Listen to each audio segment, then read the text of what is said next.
Imagine that the Earth is actually like a disc. That in the centre of the disc is the North Pole, and the land masses stick up above the actual water, and that my head is the globe, yeah? And so that the water, will it stick to the mass of my head? No, you see that the water will run off my head. I don't think anyone has got the answers to anything, but we're all trying to piece the pieces of the puzzle together. Well, it was me who realised that the world was flat. I realised about 6 months ago. The world and the construct that we live in is completely fabricated, and it's designed entirely to rob you of the truth of who and what you are and your divine creative purpose on Earth. I came across information in August 2015, Mark Sargent's Flat Earth Clues, and it strongly supports that the Earth is flat. I'm 99% certain that's what we are in. Once you uncover some truths, you want to get to the bottom of it. Why? What's the reason? What's the motive? And then that's when you just start to get a bigger and bigger picture. And it was very disturbing revelation. Water, wind, the sun, moon, trees, mountains, vegetation, the skies, the stars, never ever lie. This is a personal favourite. This is about NASA, not a space agency. The magician's hat, got a bit of Freemasonry going on there, a rocket going there, and yes, scuba divers and some bubbles, with the devil behind it all. I had a DMT experience that blew my mind, blew my paradigm. I found God. I realized that I wasn't just some material science lucky explosion. It was I and everything else is connected to one love, to one great consciousness. Dave Murphy actually is the one, his video that woke me up, that I watched by mistake. Had no interest in looking at flat Earth, thought it was a bit ridiculous. But yeah, start looking, and then it just all fell into place and just smacked me around the face with how obvious it was really in the end. The model that we're kind of using, it's not completely accurate. We don't have all the information. But if you imagine like a big dinner plate, and in the centre is the North Pole. All the continents are strung out around that North Pole, and around the rim of that plate is Antarctica, which is essentially like a 200-foot wall of ice, followed by 300 miles of ice plain, followed by 2-mile-high mountains.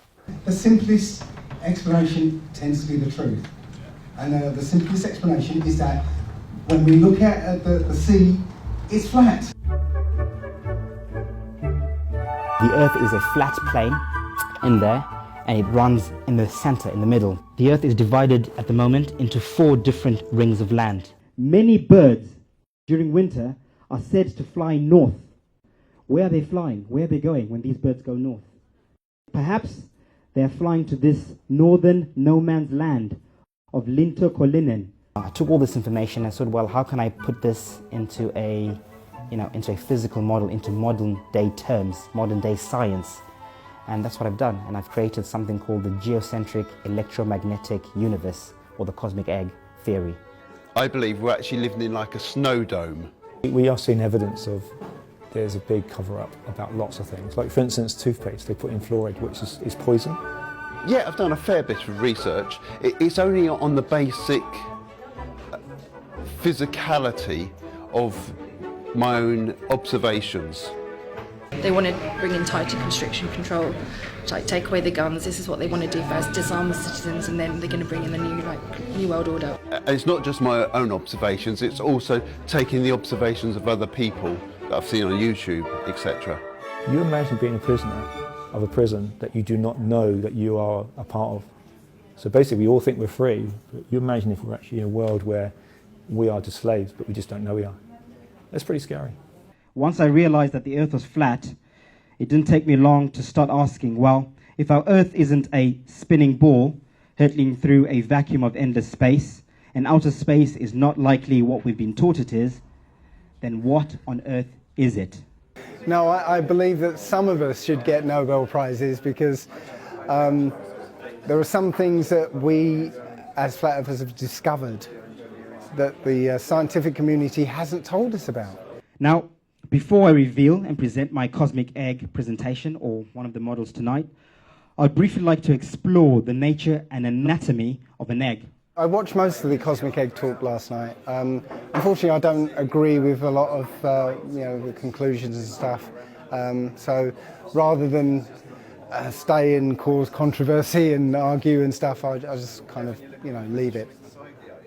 Hello everyone, my name is Luke Johnson. I'm a first year astrophysics PhD student at Imperial College, and what I do is develop stellar variability simulations for exoplanet surveys. So as you probably guessed from all that, I believe that the Earth is a sphere rotating on its axis as it orbits our sun. You can't create something from nothing, and the Big Bang Theory, you can't create something from nothing. You could create, if I'm going to do a drawing, I have to have the paper, I have to have the pen, I have to... all I was going to say is I wouldn't trust any text written by a man.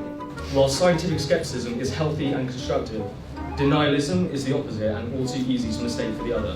What you're basically doing there is telling us to trust the mainstream sources of truth, the academic institutions which we know have distorted and perverted the truth. Some people are very aggressive when you talk to them, almost like it's almost like you've killed their cat.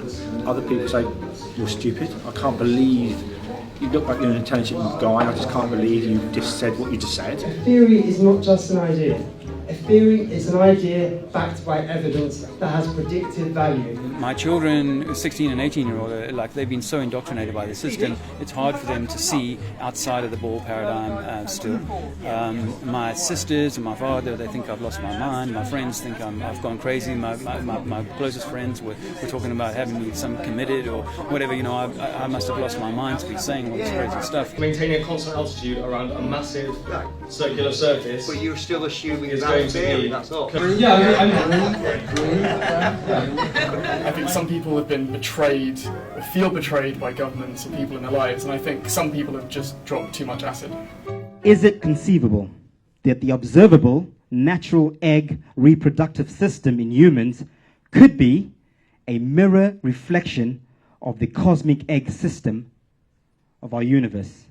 It's a nice idea to think that we're on a ball, and I can't now, but it would be a lovely idea to think, we can go to other planets and we can go here and the stars shoot and you can wish upon a star. The reality is, the it's reality an enclosed system, we can't go anywhere. That we can't go anywhere. I think, and you see some films like The Truman Show, and they love to put truth out in plain sight, like mocking us. We get excited because we come up with our own ideas and our own proofs. I cried when the penny finally dropped. I think the first point is that when I realised NASA was not a reliable source. It is one of those subjects that people are so programmed just to reject it the minute you say it. To be in a room full of people who already know, that can have a proper conversation about it and learn more, and I think we all learn from one another, so it's more of a free flowing of information without judgment, really. I think that there's this central bit of flat earth theory where the earth is the centre of the universe and that we're all special.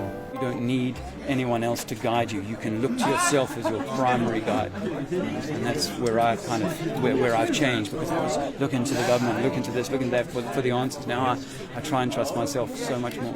I think there's a huge appeal in believing in something that only a small group of people do, and you're in on the inside joke. And we all work in science, so we very much know the appeal of discovering something for the first time. So we completely understand where they're coming from. It feels like they just went down the wrong path. They feel like they're blazing the trail, basically, and they're very proud of themselves for knowing what they believe is the truth. It's quite a sad reality, but that doesn't mean that we can't make the best of what we've got. As flat earthers, we're looking for the truth. So it's sort of a matter of saying, well, let's collectively come together, which is what we're doing. Let's brainstorm, let's share ideas, and say we know the facts, there are people measuring, so we know those facts. Based on those facts, can we collectively, as the human race, come together and figure out what is going on? What's happened? Why are we here? Why are we even questioning the shape of the earth in 2018?